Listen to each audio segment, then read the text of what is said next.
Bom, trouxemos aqui então o governo zerando essas tarifas e a reação do setor do agro, como já era esperada essa reação. E é sobre isso que a gente conversa agora com César Bergo, economista, presidente do Conselho Regional de Economia do Distrito Federal. Seja bem-vindo, César. Boa tarde. É sempre um prazer estar com vocês aí, Jesus. O cobertor é curto, né? A gente tenta melhorar aqui um pouco o preço. De fato, quando você zera o imposto de importação, a tendência é que os preços sejam barateados, né? A tendência, né? Vai chegar, o milho vai chegar mais barato nas nossas mesas e por aí vai. Mas a pergunta é, a que custo? E a gente percebe aí uma reação imediata de quem produz aqui dentro do Brasil todos esses produtos que tiveram a taxa de importação zerada. O que acontece? A gente sabe, né? Olha, vem aqui, traz aqui, vamos comprar de tal e tal país aqui o óleo de soja que é produzido aqui, o café que é produzido aqui, aí vem esse produto mais barato e vai concorrer com o brasileiro aqui. E quem produz aqui dentro do Brasil fica danado da vida, fica bravo, né, César? E aí, como é que a gente concilia aí essas duas visões, esses dois pontos de vista? Não tenha dúvida que os alimentos têm um peso forte, né?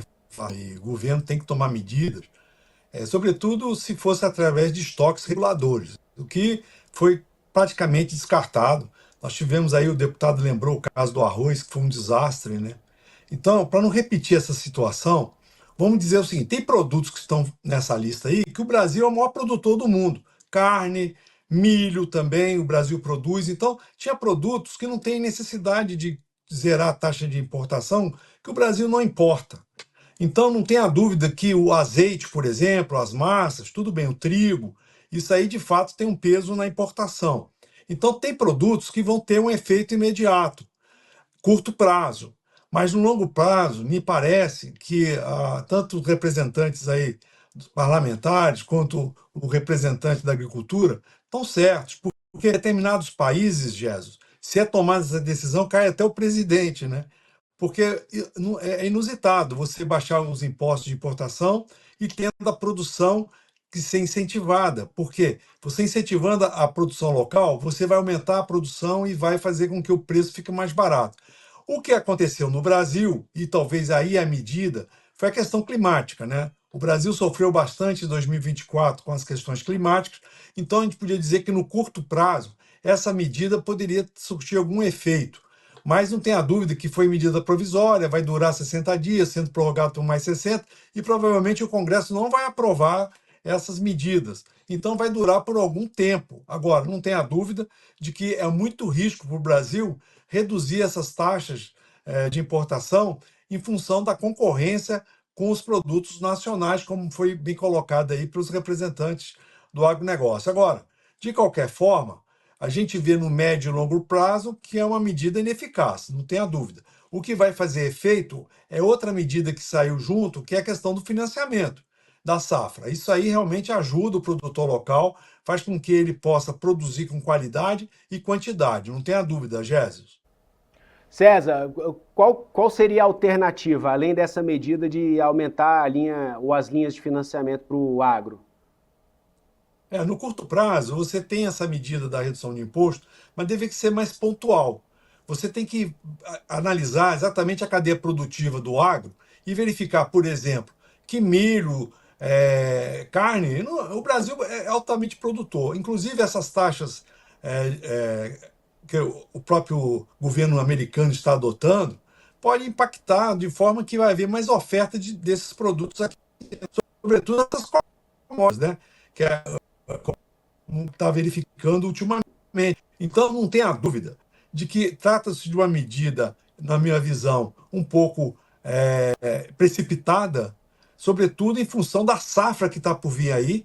Você tem uma projeção de safra recorde para vários produtos, então acaba prejudicando, Gerson. Em vez de ajudar, o governo poderia, de alguma forma, investir na logística, na infraestrutura para escoamento da produção e baratear o preço desses produtos na gôndola do supermercado. Enquanto isso, ele toma uma medida mais rápida e, de repente, precipitada, no sentido de você isentar impostos importantes que vão fazer falta para o Brasil, não tenha dúvida. Qual seria a medida relacionada ao estoque? Essa parte eu não entendi muito bem. Tá? Na realidade, assim, você tem uma área do governo que chama Conab. Então, quando o governo Lula assumiu, ele dividiu o Ministério da Agricultura em várias pastas. Então, falta integração. A gente viu isso no arroz, né? Então, o Rio Grande do Sul estava produzindo arroz, mesmo com a questão da enchente, tinha arroz suficiente para entregar e não tinha um controle de estoque. Então, você faz um estoque para que na sazonalidade você tenha produto para o preço não subir muito. Então, você faz um estoque de arroz, você faz um estoque de milho, e a Conab cuida disso. Ela, no passado, cuidava muito bem disso. Só que ela foi, de alguma forma, alterada os seus objetivos, e você não tem, no momento exato, aquele produto para poder entregar no mercado para o preço não variar tanto. Porque o que determina o preço, Gerson, é a demanda. Então, se você diminui a oferta, você vai ter aumento de preço. Isso é inevitável. Agora, se você tem estoques reguladores, pelo menos, dos grandes produtos, ou seja, não adianta eu fazer uma cesta básica com produtos e não ter um planejamento adequado. Ou seja, é necessário que os setores de planejamento do país sejam reativados e positivamente ajam de forma a controlar esses estoques de alimentos para que não haja esse aumento de preço, como a gente verifica em algumas questões. Obviamente, a questão da carne, a gente já falou aqui, foi a demanda internacional. Então, isso também impacta, porque o dólar subiu e valorizou esses produtos e o produtor prefere exportar. Então, uma outra medida importante é valorizar o produtor, sobretudo o pequeno produtor, para que o produto não falte nas gôndolas do supermercado e não subam de preço como tem subido ultimamente, viu, Gerson? E a projeção para o ano é de climas melhores, de um setor ambiental mais estável. Isso vai favorecer, inclusive, a produção e os preços vão, de alguma forma, entrar num equilíbrio. Agora, não tenha dúvida que essa medida que foi adotada pelo governo, é bom que se diga, no curto prazo pode ter algum efeito, apenas no curto prazo. César, ainda nesse assunto, mas de forma indireta, o PIB cresceu 3,4% em 2024, né, a ferição do IBGE, e o Ministério da Fazenda, inclusive o presidente Lula comemorando o resultado do PIB, dizendo que 2025 vai ser o ano da colheita. Por outro lado, a gente vê o Ministério da Fazenda projetando desaceleração da economia em 2025 e alta de 2,3% no PIB. Tivemos a alta de 3,4% em 2024, uma alta um pouco menos expressiva em 2025. Quando a gente fala, ô César, quando a gente fala de PIB, o que isso significa, eu acho que acaba ficando um pouco distante da realidade dos brasileiros. Por isso que a gente gosta de trazer você aqui, que explica pra gente de uma forma muito didática, entendeu?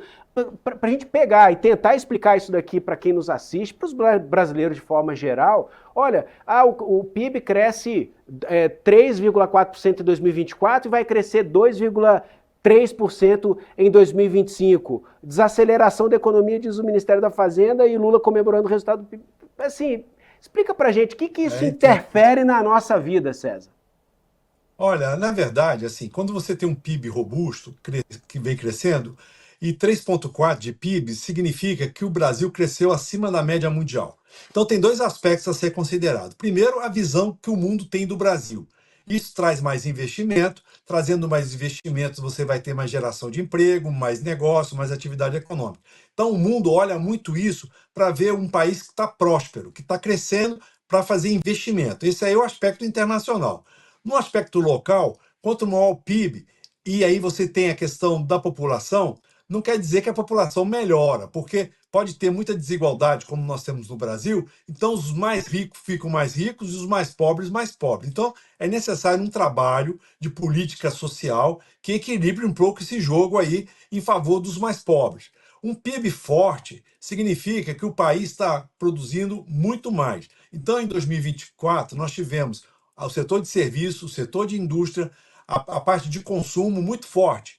O agronegócio está forte agora em 2025. Por isso, até que o presidente deve ter dito assim: agora está a hora da colheita, deve ser a colheita do agronegócio, que me parece que 2024 não foi um bom ano para o agronegócio, mas vai ser em 2025. Sendo assim, você tendo o crescimento desses setores, você tem mais emprego, mais renda e melhora a vida do brasileiro, sim, porque o governo também arrecada mais E essa arrecadação pode, de alguma forma, ser traduzida para questões sociais. Então, para o brasileiro, para o nosso cidadão comum, quando o PIB cresce, significa que vai ter mais oferta de emprego. Isso não é tão automático, que obviamente precisa ter um preparo, as pessoas têm que se qualificar para o mercado de trabalho, tudo isso aí. Mas não tenha dúvida que é um dado positivo, sim. Agora, quando o ministro fala da perspectiva, no final do trimestre do ano passado, teve uma desaceleração. Então, isso deve acontecer agora, em 2025. Então, para o brasileiro, o importante é que o país crescendo vai ter mais renda e mais emprego. Agora, não vai ser para todo mundo. Nós vimos aí o índice do IBGE com relação à renda per capita, onde 16 estados do Brasil têm uma renda per capita menor que a média. E o Distrito Federal, campeão, você aí, Jesus, campeão, com R$ 3.400 de renda média, é uma distância muito grande. Então, nós temos que resolver essa questão da desigualdade para que esse PIB forte possa ser uma realidade para os bolsos dos brasileiros, viu, Jesus? César Bergo, economista, presidente do Conselho Regional de Economia do Distrito Federal. Portas sempre abertas para você aqui no Poder Expresso. Um ótimo final de semana, meu amigo. Para você também, Jesus, e um grande abraço.